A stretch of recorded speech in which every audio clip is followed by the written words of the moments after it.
Good morning. आज हम discuss करेंगे अबाउट द कंपाउंड्स। जो कंपाउंड्स होते हैं, जैसे बहुत सारे कंपाउंड्स आप केमिस्ट्री में स्टडी करते हो, बहुत सारे कंपाउंड्स आप डे टू डे लाइफ में यूज करते हैं, तो क्या ये कंपाउंड ऐसे ही बन जाते हैं या फिर कोई रूल होता है या फिर कोई एक डेफिनेट इनका कोई कॉम्बिनेशन होता है? तो आज हम पढ़ेंगे लॉज ऑफ केमिकल कॉम्बिनेशन। और ये जो है 5 लॉज हैं।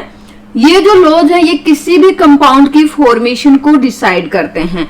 यानी कि कोई भी कंपाउंड है, जैसे हम बात करते हैं water made up of hydrogen and oxygen, तो जो कंपाउंड डिफरेंट एलिमेंट से बना होता है, तो हाउ दीज एलिमेंट्स कंबाइन, तो combination of elements to form compounds is governed by 5 basic laws. तो यहाँ पे हम पहले लॉ के बारे में बात करेंगे। फर्स्ट लॉ है law of conservation of mass. ये वाला जो लॉ है, law of conservation of mass, given by Antoine Lavoisier in 1789।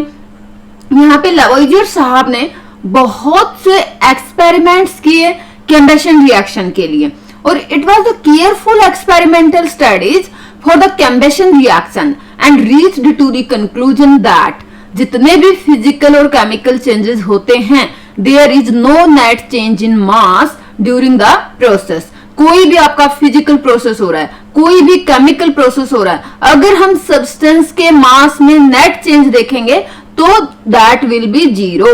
यानी कि अगर मान लो कोई रिएक्शन हो रही है, यहां पे मैं आपको बताती हूं, यहां पे देखिए कि मान लो जैसे हमने केमिकल रिएक्शन कार्बन की अगर हम बात करते हैं, तो कार्बन बर्न होगा विद ऑक्सीजन और प्रोड्यूस करेगा कार्बन डाइऑक्साइड। तो यहाँ पे रिएक्टेंट साइड में जो मास कार्बन का होगा, प्रोडक्ट साइड में भी सेम मास कार्बन का होगा।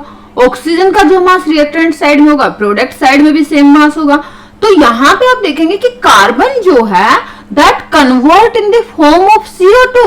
बट ऐसा नहीं है कि कार्बन की बजाय यहाँ पे आपने कार्बन और ऑक्सीजन रिएक्टेंट में लिए थे और प्रोडक्ट में आपको सल्फर और नाइट्रोजन मिल रहे हैं। ऐसा नहीं होता। जो एलिमेंट्स आपके रिएक्टेंट में हैं, वही एलिमेंट्स आपके प्रोडक्ट में भी रहेंगे when we see any physical और केमिकल चेंज।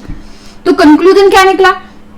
कंक्लूजन ये है कि matter can neither be created nor be destroyed. यहाँ पे हम बोल रहे हैं कि कार्बन हमने जलाया तो कार्बन जल गया, तो हम ये कहेंगे कि डिस्ट्रॉय हो गया? जी नहीं, कार्बन अपनी एक फॉर्म से दूसरी फॉर्म में चेंज हो गया। पहले कार्बन एक सॉलिड फॉर्म में था, अब वो ऑक्सीजन के साथ कंबाइन करके CO2 की फॉर्म में चेंज हो गया। तो ये जो हमारा लॉ है, this law is known as law of conservation of mass, which states that matter can neither be created nor be destroyed।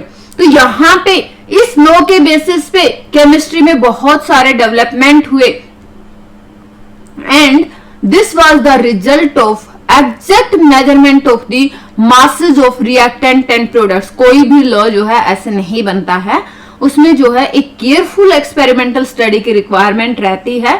तो यहाँ पे लेवोइजियर साहब ने बहुत सारे केयरफुली प्लान्ड एक्सपेरिमेंट किए और वहां पे रिएक्टेंट और प्रोडक्ट के मासेस का एग्जैक्ट मेजरमेंट लेके तब ये कंक्लूजन निकाला कि मास जो है वो चेंज नहीं होता है, matter can neither be created nor be destroyed, और इस लॉ को नाम दिया लॉ ऑफ कंजर्वेशन ऑफ मास। तो इस वीडियो में इतना ही। Thank you.